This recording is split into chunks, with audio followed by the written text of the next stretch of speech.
Right, hey guys, how are we doing? Back on the review from Totally Not Mark, and we have got Dragon Ball GT versus Dragon Ball Super, The Anatomy of Anime review. So I think this is going to be which show is better. And I know because of my comment section for the reactions to these, that there are people out there that believe that GT is a better show than Super. And my personal opinion is that Super's better than GT. When I think back to what I could actually watch back and enjoy more, I think Super's the show that I could actually put back on and watch. GT, I really have problems with. But let's see what Totally Not Mark has to say, shall we? Dragon Ball GT versus Dragon Ball Super. Oh my god. Which is a better series? Okay, so a little bit of context first for those of you here that are new. Ever since I started this channel way back in 2015, I've had something of a running joke where I bleep out the GT in Dragon Ball G. Sort of like that. I spent an ungodly amount of time going through Dragon Ball G recently, which is... He did all the reviews for all the different arcs and that. Many GT fans didn't like that and began sounding off in the comments time and again. Now, this was mostly a joke, but they were right to some extent. While it was a joke, it was also rooted in a real negative feeling I had for GT while it was on the air. I genuinely thought it ruined my favorite TV show, but keep in mind I was also 12 years old when I said this. I was a little dramatic. So much so I actually gave up around episode 14, never to look back at the series ever again. Or so I thought. Fast forward to January 2020, I had just finished up reviewing the films of Dragon Ball's past and present, and was just about ready to get back to normality. And that was when I noticed more comments. Much more than there ever had been in the past, cropping up on YouTube and Twitter asking me to finally review Dragon Ball GT. And you did it. That was when I had an idea. What if I reviewed Dragon Ball GT and Dragon Ball Super, ending on one big final review where I decided once and for all which one clever bastard, you were planning it the whole time. Months and many reviews later, it brings us to today's video. A video I've wanted to make for quite a while. Oh mate, this is going to be so good. And one I am now ready to tackle and write. Today I will be analyzing which series I think works better as a Dragon Ball story and what I believe to be the superior sequel. Here we go. 1996's Dragon Ball GT or 2015's Dragon Ball Super. Let's find out. That's class. Oh mate. Okay, so first off, right from the top, I want to say that what I love and like about Dragon Ball will obviously inform the decisions made at the end and throughout this video. Therefore, if the things you like about Dragon Ball are different to mine, chances are you will disagree in some shape or form with this video's Everyone conclusion, has their own and opinion, that is I guess. totally okay. Yes. With that said, I will try to not make blanket, meaningless statements. Any decision I do come to or claim I make, I will try to explain my answer and back up Justify my it. with examples Justify. and reasoning as best I can. And so, let's start with our first question. Which series had the better start? Ooh. I think it should go without saying that this section could very easily be retitled to which one had the least bad first. Yeah, they both started off pretty... Let's take a closer look first. Dragon Ball Super's first arc absolutely had its upsides. I thought it did a decent job in establishing the key characters Goku, Vegeta, Whis, and Beerus as they go about their lives and eventually come into conflict with each other. Additionally, there's at times some decent humor in the arc, and on top of all of that, the fight with Beerus in certain episodes felt distinctly more fun and enjoyable to me when compared to the movie and manga's interpretations, delving deeper and exploring more into the dynamic of Goku and Beerus. However, that's part of this arc's largest issue. It is a remake of a pre-existing that was annoying. film. Yeah. Dragon Ball Z Battle of Gods was released in 2012, and the Dragon Ball Super's Battle of Gods was created in 2015, which translated to the vast majority of people initially watching the show being very familiar with the story. Yeah, we kind of knew what was happening, despite the minor changes to it here and there. Additionally, due to crippling time restraints, the animation staff at Toei were given so little time to actually create this arc that the animation produced in a lot of these first episodes was tragic to say the least. Despite these substantial issues, the final fight with Beerus was largely absent of all of these transgressions. On the flip side of that, the first two episodes of Dragon Ball GT did a fantastic job in setting up the plot quickly and establishing the key characters' personalities reality, circumstances, and motivations for the coming But again, adventure. Pan we didn't know what was specifically happening. had some It was the fantastic first time we've seen introductions this to her story. Probably the strongest of all the introductions between these two series so far. Additionally, the entire first arc and subsequent arcs of Dragon Ball GT are entirely unique. Upon airing, this story had never before been seen in neither movie nor manga, Yeah. which, in my opinion, adds to the suspense and mystery of the narrative, assuming that's what they actually wanted to achieve with it. What's more is that since the show started right after the completion of Dragon Ball Z, the staff in charge of the animation and overall aesthetic largely remained consistent, which meant Dragon Ball GT remained visually good and compatible with Z. Yeah, there weren't like as throughout many its first errors arc. as Super's However, opening. with that said, I really didn't like Dragon Ball GT's first arc. Yeah, it and was what I mean by annoying. that is, I hated Dragon Ball GT's first arc with a passion that burns hotter than the Yeah, it was terrible. At no point did it even come close to something I could even pretend I was interested in. Yeah. The first arc of Dragon Ball GT might have even been my least favorite anything I've ever Anything watched ever. in Dragon. Oh, wow. Except for Oh, God, yeah. for that one episode towards the That end is of the the exception. arc that centered around Giru or Gil and Pan in the Chad. desert. I don't know what I would have done, but I did actually like that one episode. Probably because it wasn't connected to the story of the show's first arc in any way whatsoever. Yeah. I know I did mention earlier that something that could have stood in its favor was that it was telling a unique story. And that is true, but I would rather watch a bad retelling of an average story over watching a confused Yes. telling of what is to me a Terrible story, yeah. Thankfully, though, things Jesus. pick up and change rather radically at this point in GT, but it's too little too late. The visuals look good for GT, the first two episodes did a lot right, but these aspects The rest aren't of enough it, to save it from what eh. is to me an uncompromisingly boring first arc. Terrible. And so, I gotta give Super the better opening to the story, despite it not being anything new, and the visuals a lot of the time when you melting take before what is my eyes, actually- it never was quite as you can boring take in, as GT's yes, I could first, watch and this. the instances of enjoyment I found within Super's first arc far outnumber that of GT's Definitely. first journey. Yep. Which has better action. Bang. Ooh. I deliberated over this particular section for quite a while. Huh. Not because the answer wasn't obvious to me, but because I wanted to make sure I was covering all my bases. Yeah. The quality of a particular show's action, especially a 2D animated series' action, leans heavily on the quality of its animation and overall direction. The direction includes things like storyboarding and overall composition of shots. It may not seem too important to some of you, but shot composition is the difference between making a fight look boring or thrilling. Yes, shot definitely. composition and editing Oh, wow, look at specifically that. is what makes editors like Edgar Wright as successful as they are, and what makes animated sequences like those from Naotoshi Shida look as incredible as Boom. they do. Yes, it looks cool, but Damn. have you thought about what makes it look cool? Is the overly exaggerated angles, massive expressions, and timing of the sequences. Knowing when to make a close-up and when to swoop to When a to medium pull out, and yeah. long shot. All the while Boom. keeping in mind the context of the scene and integrity of the characters. There's tons to consider when talking about the visuals of an action scene, and even that's ignoring the narrative element of an action scene, which to me is one of the most important components in making them compelling. Dragon Ball GT, as I mentioned earlier, is easily the more visually consistent out of the two. Yeah. And Dragon Ball Super really felt like it was barely Oh, yeah, at treading times water it's in like that you're department just for the drawing first lines here. 40% of the series. I draw attention to all of these variables because I want you all to know that coming to this decision wasn't something I didn't I'd think find this about difficult long as and hard well. over.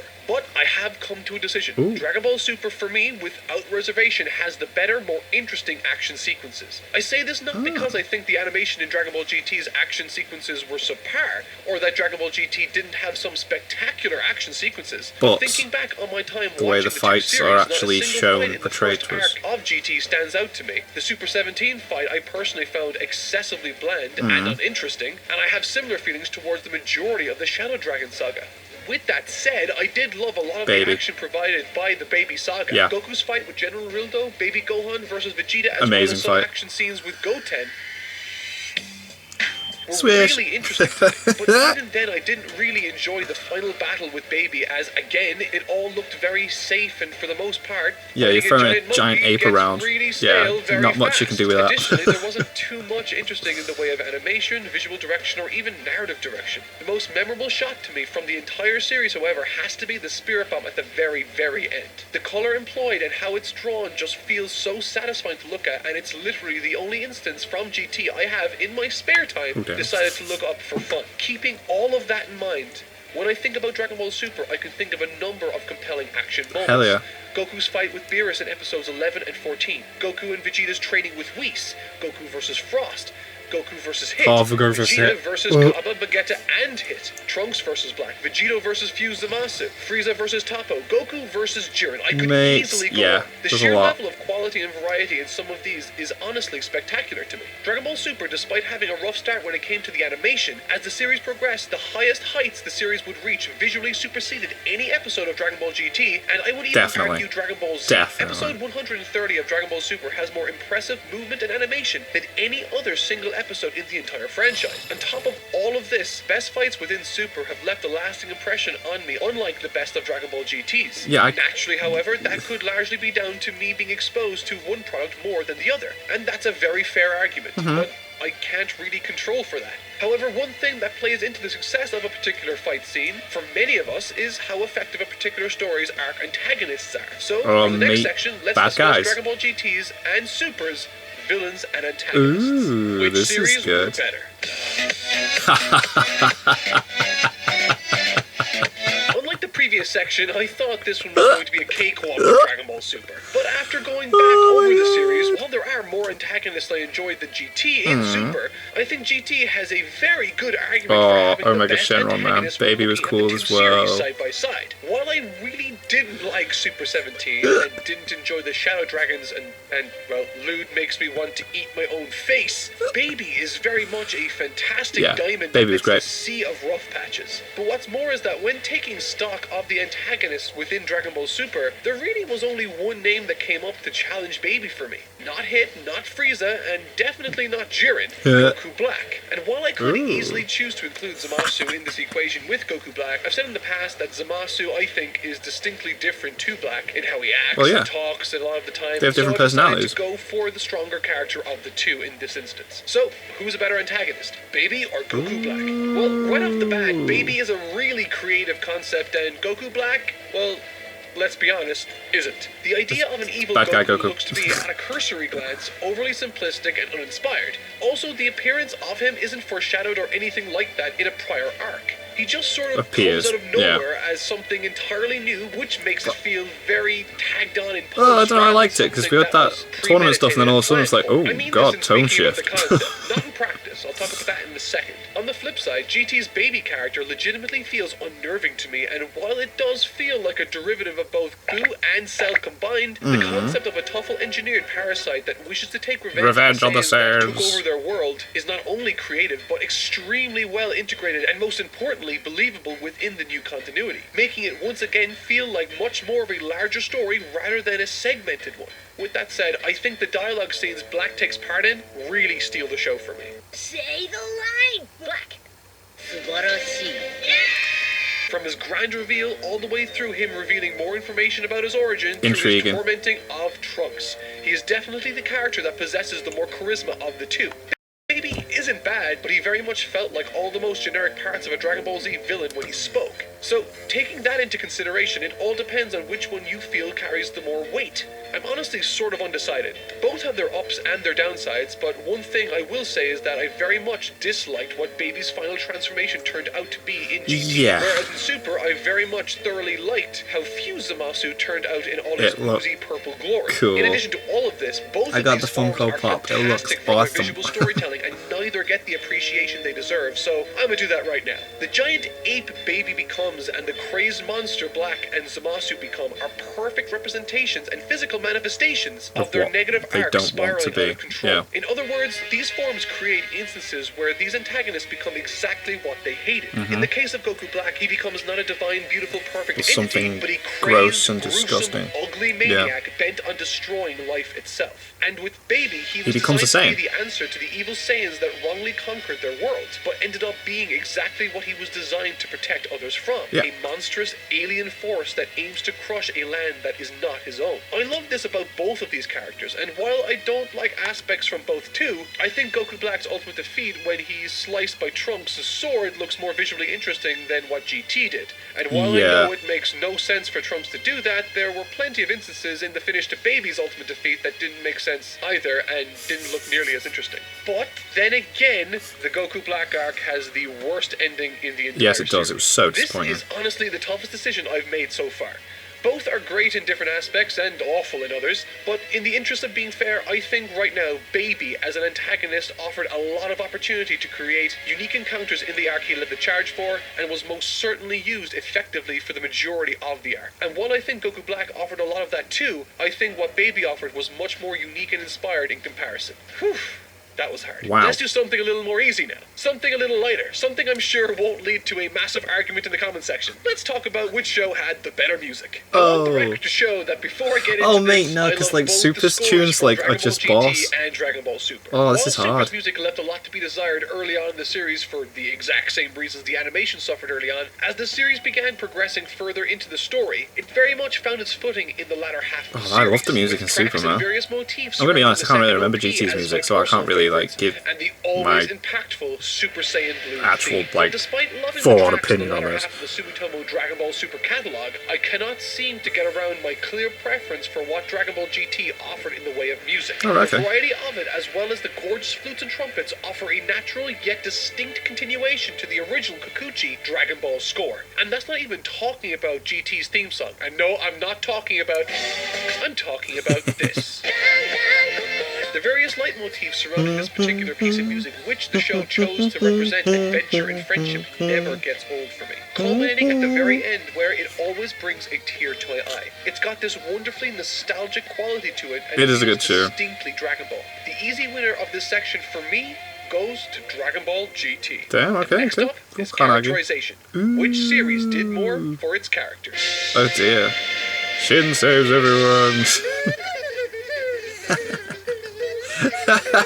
Dragon Ball GT actively didn't do a single thing with any of its characters in terms of character development. Right. One obvious glaring candidate for a potential character Pan. arc recipients program was Pan. Like, why Pan is even a introduce her if you're not tough, gonna do headstrong, anything but with her, naive girl man? who is begging to develop into a more complete vision of the character that gains an appreciation for what it really takes to be a true hero of the earth, like her grandpa, and to earn the respect of her family and friends in the process. But nope, gotta throw all that out the window so that she can cause Goku problems in the story, because nothing in the show could possibly fulfill that particular writing necessity for them. Oh wait, in place of Pan, Dragon Ball Super has Stupid Super Goku, where he will actively antagonize individuals that won't give him attention and will forget crucial Valid. parts of the game plan Very just valid. to create artificial tension for a scene because the writers couldn't come up with anything a little more creative. I think it's safe to say that both have their own low points and disappointments. interesting in to this compare particular Goku section, to but Pan. alas, I have to choose one. Dragon Ball GT introduces very few new characters. I suppose we are reintroduced in some way Super to opens like a individuals Trunks and Goten, whole but load of really universes. They both do very little in the story. In the case of Trunks, I found him to be pretty bland and only there essentially to drive Goku around the place and make tech magic happen. At least when Bulma did it, she was an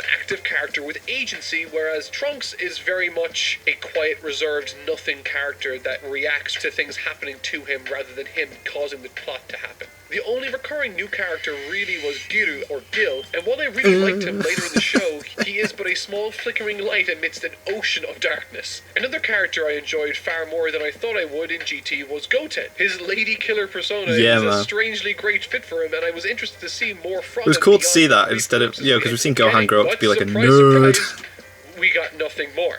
Unfortunately, I have to give this section to Dragon Ball Super, we because go. they at the very least tried to deliver moments that eventually led to something for their respective characters. Yes. GT didn't even really try. The instances where we got to see Vegeta training Kaba or the ridiculously fast minor development Gohan got to experience in the Tournament of Power led to some wonderful interactions in the endgame. On top of all of that, the conversations Frieza participated in from before his involvement in the tournament all the way through to his conclusion are not only highlights in this series of Super, but also the entire Dragon Ball franchise for me. So, surprisingly and somewhat disappointingly, with ease I assert that Dragon Ball Super did more for its characters than GT did. Dang. So, on to the next section. Which works better as a story continuation? Ooh. There's two ways of interpreting this question. Should I look at how the arcs of the given series informed and created the foundation for subsequent arcs? Or should I look at the difference in the story created for its meta-narrative as it progressed? But Before I discuss that, I want to mention something that I'm sure will be brought up in the comment section. The fact that Dragon Ball Super had 2 arcs centered around tournaments will not be something I'll hold against the series. The original Dragon Ball TV show ran Well, yeah, it had loads in Dragon Ball, the 53 original show, episodes, didn't it? And 3 of the arcs were based around tournaments. So, and take so I that. want to be clear that I'm not holding Dragon Ball Super to any special standard other than what I would hold the rest of the series to. Dragon Ball happens to have a long history of tournament arcs, and I enjoy all of them for one reason. Can't beat a or another. tournament arc. But I digress. What do I think to be a better continuation of the story? Well, this is difficult. Simply because the story each series attempts to tell occupies a different area of the Dragon Ball timeline. GT takes place long after the events of It Dragon does, Ball there is a Season time end, with skip, Goku isn't it? confronting Oob at the World Tournament, and Super takes up right after Straight the events away. of the Buu Saga's Yeah. finish, attempting to fill in the missing portion of the timeline between the Buu arc and End of Z. And right off the bat, I have massive issues with the approach both of these series have taken, and substantial pros in favor of each one also. Firstly, Dragon Ball Super, I thought, did a much better job at continuing the tone of Dragon Ball Z into its telling before eventually establishing its own voice gradually along the way, whereas the segmented, disjointed nature of its arcs really left a lot to be desired. Regarding this particular topic in Dragon Ball GT, the first arc informs the events of the second, and the third informs the events of the final. Yeah. There were substantial efforts made during GT's development to tie the events of GT together to make it feel like a larger, more grand tale. That's this true. is the same philosophy implemented in the arcs of Z, like Z, the yeah. Saiyan, Namek, and Android arcs. However, in saying that, Dragon Ball GT, despite having a direct continuation to Dragon Ball Z in 1996, is an entirely different type of show right off the bat. While yes, the original run of Dragon Ball is centered around adventure and somewhat episodic storytelling, it also wasn't burdened by having to follow up and continue off of anything else. And so while the Saiyan saga of Dragon Ball Z is distinctly different to the beginning of Dragon Ball, it wasn't a jarring shift in focus. No, it didn't because they had spent completely 2 fire change what arcs was dealing happening, with yeah. subjects and circumstances that allowed the shift to feel far more natural. Nothing about going from the End of Z to GT felt natural for me. No, it personally. did seem quite Just an forced, man. extremely jarring tonal shift. And so, despite me really disliking how Dragon Ball Super did far little in comparison to GT in tying their arcs together, I personally found Super to be a far less jarring experience Yes. with going from Z I agree. to Dragon Ball Super. And that brings us to the final segment. Which series delivered the better Ooh. ending? This being the section I actually spent the most time on. As I Well, you see, sort Super of didn't kept really going end, back and though. forth, but in the end, finally had to make a decision. Both of these intellectual properties have incredibly strong but very different approaches to how they conclude their GT's ending respective was series, good. and I love both of these final episodes, but for vastly different reasons. First off, I can hear some of you already claiming that Dragon Ball Super's ending isn't really a definitive one, Well, there you and go. to that I say, right now, the series is over. Dragon Ball Z didn't have a definitive Well, we got the ending per movie, we got se the Broly either, movie. so really having a manga's definitive continuing. ending is entirely a unique thing to GT. Yet I would still claim that Z has an ending as I would Super. So, how do they differ? Well, GT provided a lot of closure wrapping up the meaningful relationships Goku built up over his life, concluding in a tear-jerking send-off as he watches his descendants battle in a world tournament before walking off and being greeted by a montage of the best moments in the series. Dragon Ball Super, on the other hand, provided us with an incredibly action-packed, emotional It was conclusion to what the incredible, arc and that series last itself had episode. built up to, while giving us a somewhat lesser emotional send-off before sprinkling on some nostalgia at the end and saying goodbye. Keeping both of these wonderful endings in mind, which worked better as an ending to their respective series for me? Dragon Ball Super's did. Wow. Now, hear me out. I Okay. absolutely adore what they did with Dragon Ball GT's ending. I've probably seen it hundreds of times in one form or another, but Super's finale works as well as it does because of Super's storytelling, whereas GT's finale works as well as it does because of Dragon Ball Z, and absolutely not because of Dragon Ball GT. So why do I think this? Well, Dragon Ball GT's final episode centers around emotional send-offs. Vegeta, Piccolo, and Krillin all receive emotional farewells to Goku. During these goodbyes, no one is thinking of anything meaningful GT contributed to their relationships with Goku, as those instances didn't really happen in yeah, GT. nothing, And that's yeah. not even a controversial thing for me to say, as none of these characters, despite being meaningful to Goku, played virtually any role in the entire series of Dragon That's Ball very GT. true, And very because true. no new meaningful relationships had been established between Goku and We didn't anyone feel else it, in yeah. GT, when it came time to allocate and structure character scenes for the ending, the options were obvious. Additionally, the final montage that ends the series is top to bottom original Dragon Ball with very little GT. Almost almost as if they didn't want to lean into the fact that GT existed. To me, this looked as though they were trying to make themselves feel like the natural continuation to the series, yet as I established earlier, the shift in tone and what the series was trying to go for from the very beginning was incredibly distinct to Dragon Ball Z. In this particular section, Super takes it because it delivered an incredibly effective ending that couldn't have existed without Dragon Ball Super. Yeah. Whereas Dragon Ball GT's ending was specifically designed prior to the series' creation, as revealed by the Dragon Ball GT producers. Oh, meaning wow. It relied not on its own merits to be effective, but the writing of another, better series in the original Dragon Ball. Over the last several months, I've taken the time to clearly illuminate my likes and dislikes with regards to these two series. Both have their substantial ups and downs, and both are incredibly different. The explanations I've given today could very easily be arguments for Dragon Ball GT for another individual. However, in my personal opinion, Dragon Ball Super feels to me like the stronger of the two shows for the many reasons I outlined today and over the last several months. I have many issues with both of these series, as I'm sure a lot of you out there do too, or perhaps you don't and love them both equally. Either way, whatever your position may be, should be the only thing that matters to you. And with that said, I hope you found this video to be entertaining and worth the wait. I seriously tried my best to be as upfront and clear about my thought process as I possibly could, and I hope I met your expectations. But that'll do it for this week. I hope you had fun, and thank you so much for watching along. See you next week. Cool. Good video. Like I said, I preferred Super. Obviously, both shows have their problems, but I do like how Totally Not Mark just goes deep and dive, talk about it, and has his funny moments. That moment where Goten catches the foe and you got the that was cool. I love it. That was awesome. There was a different video I wanted to upload, but Totally Not Mark did that, but I'm going to upload it in a couple of days. It's his bootleg Dragon Ball movies thing, because last few weeks I've been looking into like all these like mass style media things and stuff, watching people dissect it and da-da-da-da, plus a load of you told me not to react to that stuff as well. So I do believe that video is about that, so that might be up in a couple of days, my reaction to that. But anyway, thank you guys very much for watching. What did you guys think of that? What did you guys think of this? Click like, subscribe if you haven't already, leave comments down below, let me know what I should watch and discuss in future videos, and I'll see you guys. Here's all you guys next time.